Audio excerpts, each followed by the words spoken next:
So we need to talk about Russia, the UK, and Putin's growing efforts at destabilization, interference, or escalation. Because 2 days ago, Royal Marine Commandos boarded a Russian oil tanker in the English Channel and seized it. Now, I covered that in my last video, and you can find it in the description. But yesterday, Russia finally responded. Indeed, a Russian warship fired live ammunition, live shots, at a British vessel, not some military craft, a yacht.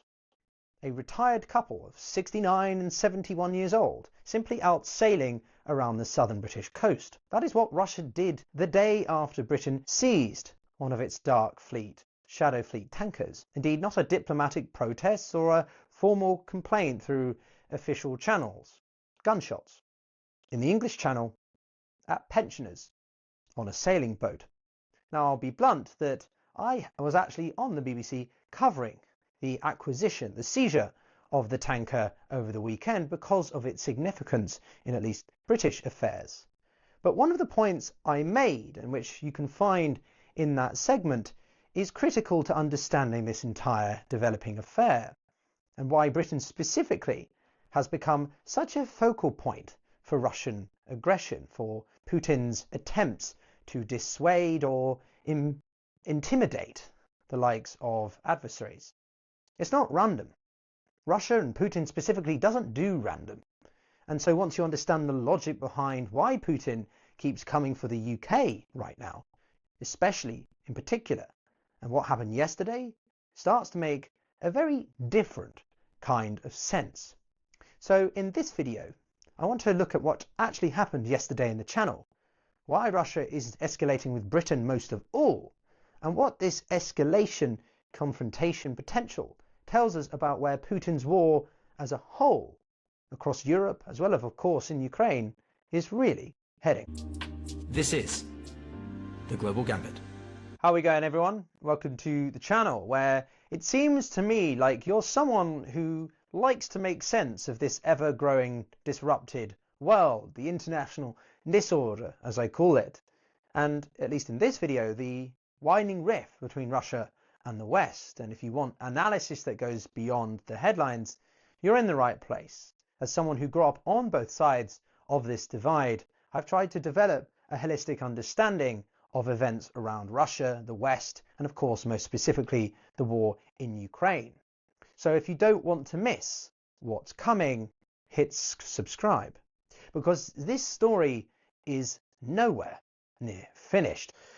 Moreover, and especially on this story, I want to hear what you guys think about this. How should the United Kingdom respond? What is the best course of action to deal more permanently or effectively with Russia's ever-growing shadow fleet? Drop your thoughts in the comments below and let's get into this. So let us set the scene properly. On Sunday, British Royal Marine Commandos board the Smirtros, a shadow Russian fleet oil tanker in the English Channel. Now, this was the first solo British operation of its kind. The tanker is carrying 98,000 tons of sanctioned Russian oil. Its captain appears in court charged with breaching sanctions and is remanded in custody. Then we come to Tuesday. Britain announces a fresh wave of sanctions, not all related to the events of the weekend, but specifically more than 20 oil tankers being targeted, several liquefied natural gas vessels, the banking arm of Russian tech giant Yandex, and a clandestine procurement network called Neptune, which Britain identifies as a front for Russia's GRU military intelligence agency, essentially actively sourcing Western technology for Russia's defence sector, its alien defence sector. Britain also announces on Tuesday £210 million worth of financing for Ukraine's energy security. All of this while Keir Starmer, the Prime Minister, is at the G7 summit in France alongside many allies and of course Ukrainian leader Zelensky. But then also on Tuesday morning, Jane and Alan Kelvey, a retired British couple, simply in their late 60s and 70s, set off from Lymington, somewhere just down the road from where I went to university, actually, in Hampshire. They left at about 4 a.m. on a 40-foot yacht, the Bright Future, headed for Cherbourg. Several hours later, around 11:40, roughly 20 nautical miles south of the Isle of Wight, they encounter a large, imposing vessel ahead of them. They make a simple plan to pass it at a distance of about 500 meters on its starboard side. However, the ship sounds its horns 5 times. They adjust their course, but that horn is followed by gunshots. It was the Admiral Grigorovich, a Russian frigate, one of Putin's Black Sea Fleet warships, as it happens, and had been loitering in and around British waters for weeks. It had previously been observed escorting Shadow Fleet tankers and hovering near a wind farm off the Suffolk coast. Interestingly though, running dark, not broadcasting its GPS location. That's a 409-foot warship in one of the world's busiest shipping lanes, completely invisible on radar, and apparently actually just drifting rather than operating under its own power. Now, the Kelveys say they had no idea why it was there and that it was even a military vessel. They say that there was no collision course, no danger, no justification of any kind, and there wasn't any flares sent up, or they didn't try to radio the yacht. It wasn't an incident until the gunfire started. Now, some of you might be wondering why Britain specifically, and I think that this is a point that sits at the heart of this entire escalation, some of which I made in my initial contributions to the BBC. As I said on my channel earlier today in my own analysis, it's a terrible day for Putin, which means it's a great day for mostly everyone else. It's a significant moment for both the UK, but also Europe as a whole. You have to understand that Moscow largely sees the UK as enemy number one now because of the, should we say, rapprochement between Trump and Putin, which we may well come to. And the UK's unique role with nuclear importance and the umbrella, so to speak, maybe taking that up from the United States with France over time, but also the undersea cables. The UK, London is obviously a thoroughfare for a lot of critical information. And we've seen things such as with the Yantar vessel earlier this year, and the laser beams, people might remember that, which was shot at UK military staff. So it's a significant moment for this, and I think one that has been a long time coming. Now, as I said there, I think it's critical to understanding everything happening in the Channel right now. Russia is not firing warning shots at French yachts. It's not intercepting German shipping or buzzing Dutch coastlines. The confrontation, and especially in a maritime context, is concentrated almost uniquely and specifically exclusively on Britain. And that is not an accident. For me, there are 2 main reasons, at least, that come to mind for this. Firstly, it's quite straightforward, a set of tit-for-tat diplomacy. Britain and Russia have a long and well-established history of calibrated escalation/counter-escalation. When Britain does something Russia doesn't like, Moscow responds in kind, deniable enough to avoid triggering a formal military response, but visible enough to send a message. Just look at the amount of maritime incursions in the past couple of years. Well, you're going to get warning shots at a yacht on Tuesday. That's the rhythm. It's been the rhythm for quite some time. But the second reason I think is more important and more revealing, because Britain has quietly become one of the primary architects of the Western pressure campaign against Russia's war economy, against Putin's war in Ukraine. It's one of the most hawkish countries in the world against Moscow. Not America, which under the Trump administration has become considerably more ambiguous in its support for Ukraine and questionable over its favourability or favouritism for Putin. So that leaves Britain, working in close coordination with France, with the EU, with NATO partners, steadily continuing to tighten the noose around specific mechanisms keeping Putin's war funded. Think about what Britain has done in recent weeks. Sanctioned almost 600 Shadow Fleet vessels, conducted this first military interception of a Russian tanker in the Channel, announced the fresh sanctions on Russian banks, on LNG vessels, and this GRU-linked procurement network. This pledge of 210 million for Ukraine's energy security, and doing all of this while publicly naming and dismantling the specific networks Russia uses to circumvent the sanctions, let alone its coordination and efforts to work with the Baltic states, Poland and others to deal with the near abroad threats that many of those countries fear. Therefore, Putin can't ignore this, and he cannot respond through, say, conventional diplomatic channels, because the relationship is already severed.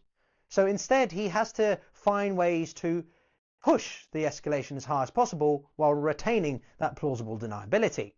Sending a frigate to loiter around British wind farms, escort sanctioned tankers through British waters, and have used what's supposedly civil maritime vessels like the Yantar to survey and scan the underwater sea cables around the island. All you have to do is look at Russian state media, which since Trump returned to office has pivoted towards focusing on one particular country, more than any other, as the single greatest external threat after Ukraine itself. Indeed, it's the UK. It warns that everything Russia has done to Ukraine, attacking power grids, communications, water systems, supply chains, this is prepared and ready to do so at the behest and coordination of Western countries, but of course more specifically British, with advisors and military personnel having been some of the most frequent in Ukraine, helping in this regard. There's already been mapping the infrastructure to do exactly that in future ways, and Russian trawlers therefore mapping these undersea cables or vessels observed near drinking water systems. This is not about paranoia, this is pattern recognition.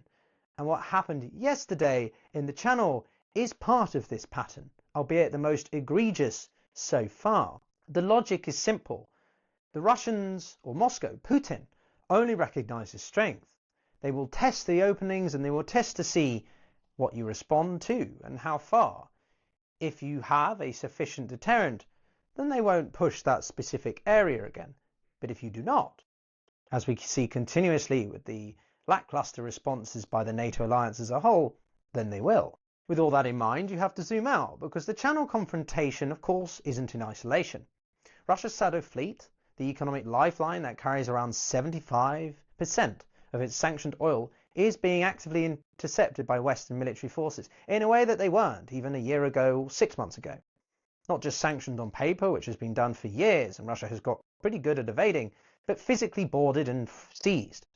Britain has done it, France has been doing this several times, and the legal framework to do it is becoming more and more aggressive and obvious around the whole of the EU. This is a qualitative shift from where things stood a few months ago.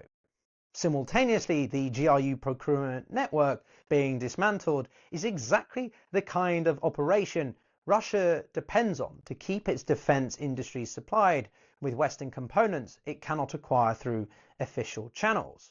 Just remember, in the early days of the war, several parts of Russia's equipment was actually using Western and especially British or American bits of tech inside them. So sanctioning networks like these, or naming the intelligence officers running them, targeting the front companies that operate across multiple countries, the West is getting a lot more precise and considerably more assertive about where the pressure needs to go and their willingness to follow through on it. And then there's something else worth noting about all of this. Right now, Starmer and the whole of the EU, or the 7 largest economies, are in France at the G7, alongside Zelensky. While NATO is preparing for its summit in The Hague, this is seen as a precursor to that. European defence spending more broadly is accelerating. The Western coalition that Russia spent years trying to fracture and exhaust is not fracturing, albeit at least in Europe particularly. Even Trump has made comments just today about his desire for Putin to end this stupid war and sign a deal, although that's largely what he always says. If anything, it is becoming more coordinated, more willing to act, more specific in how it applies pressure. Russia's response to all of this? Well, it fires warning shots at a retired couple on a sailing boat, have its spokesman call Starmer desperate, claim the shadow fleet doesn't exist in international maritime law, while simultaneously are known around 700 ships to continue to move sanctioned oil globally. Bottom line, this is not the response of a confident power managing the situation or of a head of state especially one with the reputation of Vladimir Putin, it doesn't look like someone who is in a comfortable position. It's the response of a government watching its options narrow in real time, lashing out and simply having to react instead of dictating the terms. And then there is one detail from this week that I keep coming back to, and I want you to take away in time for our next video. The Admiral Grigorovich, this Russian frigate that fired on the Kelvy's yacht, it wasn't broadcasting its GPS location when the incident occurred. Now, defense sources say it appeared to be drifting rather than operating under its own power. But again, this is a 409-foot Russian warship running dark in one of the world's busiest and small, to be fair, Northern Sea is not a big area, shipping lanes. It's apparently unable to maneuver, but has to fire warning shots at this British couple because they were sailing too close. That image is a pretty good summary, I think, of where Putin's war campaign is right now. It's still present. It's still capable of causing harm, but it's not in control. It is running dark, it is reacting, and, well, watched very carefully by those who are steadily tightening the pressure around it. The Smertov, the ship seized over the weekend, is right now sitting off the English Channel, and it's going nowhere. This Neptune network has been named and targeted, and the Shadow Fleet is being physically intercepted for the first time by the UK, but an ever-growing coalition of European powers. And this Russian frigate firing at people, pensioners, well, is that really the best option that they had? Because this looks to me like a power whose head of state is in perpetual decline. Someone who's cornered, but just can't give up. Keep watching this space, guys. I'll see you in the next one.